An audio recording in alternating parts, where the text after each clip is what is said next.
आज 4 मे रोजी बारामती निवडणुकीचा निकाल जाहीर झाला। MIDCतील महाराष्ट्र राज्य वखार महामंडळाच्या गोदामात अत्यंत शांततेत मतमोजणीची प्रक्रिया सुरू होती। सकाळपासूनच कडक सुरक्षा व्यवस्थेत ही मतमोजणी पार पडली असून संपूर्ण परिसरावर प्रशासनाचं बारकाईने लक्ष आहे। मतमोजणी केंद्राबाहेर मात्र आज पूर्ण शुकशुकाट पाहायला मिळतोय।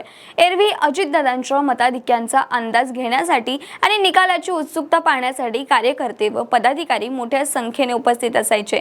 मात्र यावेळी चित्र काहीसं वेगळं दिसत असून केंद्राबाहेरची गर्दी लक्षणीयरित्या कमी आहे। या पार्श्वभूमीवर आमचे प्रतिनिधी संतोष जामदाडे यांनी सर्वसामान्य नागरिकांशी संवाद साधला आहे। पाहूयात नागरिकांच्या प्रतिक्रिया। बारामतीमध्ये पोटनिवडणुकीचा निकाल आहे। प्रत्येक वेळेस बारामतीचा पोटनिवडणुकीचा निकाल म्हटलं की मतदान केंद्राबाहेर लाखो कार्यकर्त्यांची गर्दी आहे, ती गर्दी पाहायला मिळते।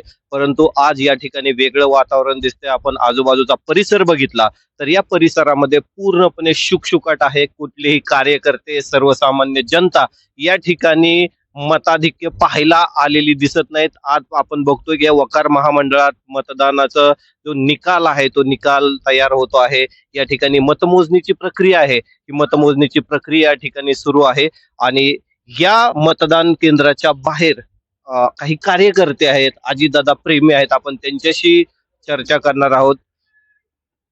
आज या ठिकाणी सुनेत्रा वहिनी यांचा निकाल लागतोय, प्रक्रिया चालू आहे। काय वाटतंय, काय भावना आहेत तुमच्या?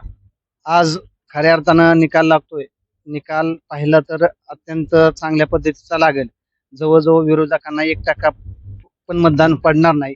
परंतु आमचा दादा गेल्यामुळे जे उभ्या महाराष्ट्रावर, बारामतीवर जी आज शोका पसरली आहे त्याच हे चित्र आहे। म्हणून लोकांच्यात ही नाराज आहे, म्हणून ही लोक कमी आले आहेत। काय आज या ठिकाणी निवडणुकीचा निकाल लागणार आहे, केंद्राच्या बाहेर लोक नाहीयेत, काय वाटतंय तुम्हाला?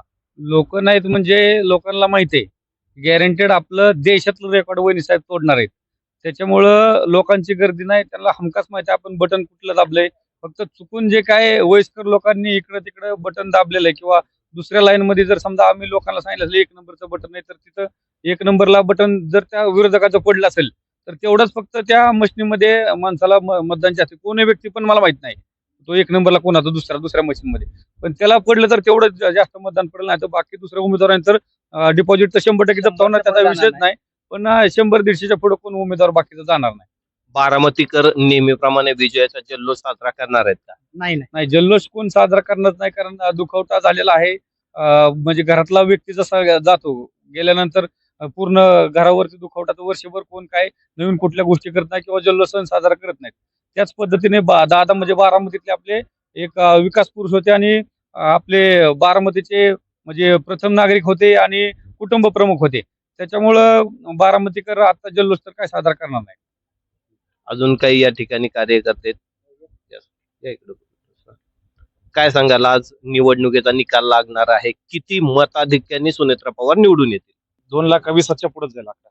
2,20,000 मताच्या पुढे आकडा जाणार आहे, तर काही विषय नाही। आपण पाहिलं तर सर्वसामान्य बारामतीकर आहेत, ते सर्वसामान्य बारामतीकरांच्या प्रतिक्रिया आपण या ठिकाणी पाहतोय की सुनेत्रा पवार यांना देखील मताधिक्य हे चांगलं मिळणार आहे। चांगलं जरी मताधिक्य मिळालं तर सर्वसामान्य बारामतीकर याचा कुठलाही आनंद आहे ते आनंद साजरा करणार नाहीत, कारण दिवंगत अजितदादा पवार यांचं निधन झालेले आहे। अजितदादा पवार हे बारामतीच्या कुटुंबाचाच एक घटक होते आणि त्यांना श्रद्धांजली वाहण्यासाठी किंवा त्यांना समर्पित असं हे मतदान झालेलं आहे। अशा पद्धतीच्या भावना आहे, ते भावना सर्वसामान्य नागरिक या ठिकाणी व्यक्त करताना दिसत आहेत। कॅमेरामॅन महेश, संतोष.com महाराष्ट्र, बारामती।